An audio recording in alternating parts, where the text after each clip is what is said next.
Soomaaliyeed iyo mustaqbalka dalkeenna.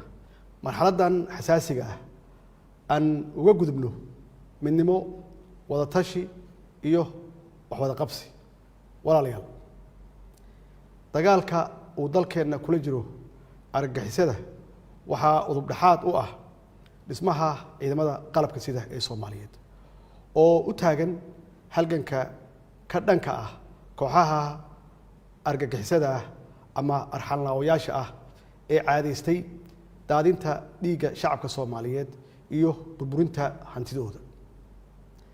Anigoo taas ka duulaya waxaan dhexda aan u xirannay dib u dhiska ciidamadeenna oo ku shaqeynaya duruufo adag oo dhan kasta ah.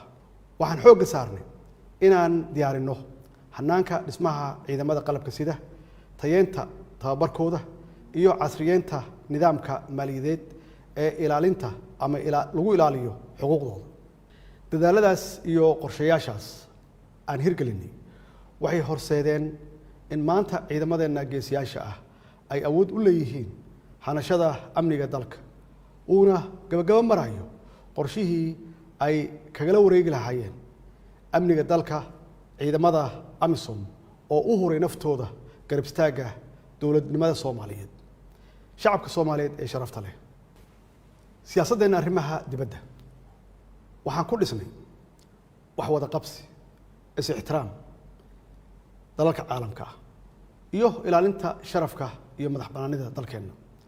Marnaba maynan aqbalin in arrimaheenna gudaha uu shisheeye soo fargeliyo, annagoo ka dhowrsannay tallaabo kasta oo hoos u dhigi karta ama u dhigaysa qabka iyo qaranimada Soomaaliyeed. Marnaba maynan aqbalin in duruufaha nagu xeeran awgood nalooga faa'iidaysto oo la isku dayo in go'aamadeenna gacanteenna lagala baxo. Siyaasadda gobonnimada ah ee arrimaha dibadda ee aan qaadanay waxay horseeday in markii labaad Soomaaliya loo doorto 4 sano gudaheeda xubinnimada Golaha Xuquuqul Insaanka ee Qaramada Midoobay. Waxaa sidoo kale madaxweyne ku-xigeen aanu ka noqonnay golaha loo dhan yahay ee Jamciyadda Quruumaha ka dhaxaysa, annaga oo haatan u sharaxan xubinnimada Golaha Amniga ee Midowga Afrika oo ay doorashadiisu dhacayso dhowaan. Sidoo kale dowladda federaalka Soomaaliya waxay u diyaar garowday musharaxnimadeeda ka mid noqoshada dalalka aan joogtada ahayn ee Golaha Ammaanka ee Qaramada Midoobay ee loo yaqaan Security Council-ka oo ay noogu dambeysay muddo 50 sano ka hor. Walaalayaal, sidaad ogsoon tihiin waxaan xoogga saarnay inaan idin ilaalino ammaanada aan idin hayno. Waxaanan meel marinay shuruucdii lagula dagaalami lahaa musuqmaasuqa, annagoo sidoo kale xoogga saarnay shuruucda lagu horumarinayo hannaanka maaliyadeed ee dalka, kaas oo abuuray daahfurnaan iyo hufnaan ay ka markhaati kaceen khubaro dhaqaale iyo hay-adaha caalamiga ah ee arrimaha maaliyadda. Waxaan meel gabagaba ah soo gaarsiinay tallaabooyinkii aasaaska u ahaa ololaha deen cafiska, annagoo haatan sugayna miro dhalka dadaaladaas lagu cafinayay dhammaan deymaha culaysiyey dalkeenna.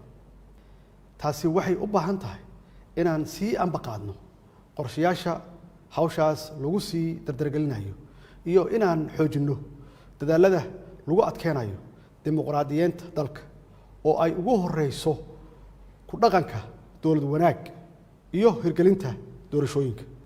Sida ballanqaadkaygu ahaa, waxaan mar kale aan ku celinayaa inaan marnaba aynan aqbali doonin in lagu takrifalo hantida danta guud iyo ammaanada ay shacabka Soomaaliyeed noo wakiisheen xaalad kasta oo aan ku sugannahay. Waxaan mar kale aan farayaa hay-adaha dowladda iyo mas'uuliyiinta kala duwan inay ilaaliyaan hantida danta guud maadaama lagu jiro xilli doorasho ayna tahay waxa ugu horeeya ee adduun iyo aakhiraba la iskula xisaabtamayo. Walaalayaal, mudanayaal iyo marweyn, waxaan rabaa inaan halkan ka bogaadiyo shirkii madasha wada tashiga maalmahan uga socday magaalada muqdisho kaasoo ay ka soo baxday natiijo wanaagsan oo xaqiijisay ama xaqiijinaysa dhamaystirka doorashooyinka dalka. Shirkaasi waxaa laga soo saaray warmurtiyeed ka jawaabaya tabashooyinkii laga qabay habsami u socodka doorashooyinka iyo sidii looga gudbi lahaa caqabadihii ku gudbanaa geedi socodka doorashada. warmurtiyeedka shirkan wuxuu mar kale xoojiyey heshiisyadii arrimaha doorashooyinka ay ugu muhiimsanaayeen heshiiskii jihaynta doorashooyinka ee 17 Sebtembar 2021 oo ay si wada jir ah u ansixiyeen labada aqal ee baarlamaanka iyo shirarkii kale ee madasha ee ku aadanaa fulinta hanaanka doorashada iyo xal u helista tabashooyinkii ka soo laabtay habraacyadaas. Soomaaliya maanta ma joogto xilli la isriixo, la iscolaadiyo, lana kala qaybsamo. dhammaanteen waxaa mas'uuliyad naga saaran tahay inaan dhowrno sharafta iyo dowladnimada dalkeenna. jidka kaliya ee looga baaqsan karo caqabadaha waa in madaxda dowlad goboleedyada ay qaataan doorkooda hogaamineed ee kaga aadan fulinta iyo dhammaystirka doorashada xildhibaanada golaha shacabka ee haatan socda. danta gaarka ahna laga hormariyo xasiloonida iyo danta guud ee dalka. mudanayaal iyo marweyn, madasha wadatashiga qaranka waxay mas'uul ka tahay hirgelinta doorashooyinka si waafaqsan dhammaan heshiisyada aan horey u soo sheegay oo saldhig sharciyeed u ah una fududeynaya sidii ay u dhammaystiri lahaayeen doorashooyin daahfuran oo ka turjumaya himilada shacabka Soomaaliyeed. sidaas awgeed waxaan ku adkeenayaa madaxda madasha wadatashiga inay ka dhabeeyaan fulinta qodobada ku xusan warmurtiyeedkooda ayna hirgeliyaan jadwalka doorashada oo ay isla qaateen oo si cad u qeexaya muddada lagu dhammaystirayo doorashooyinka dalka.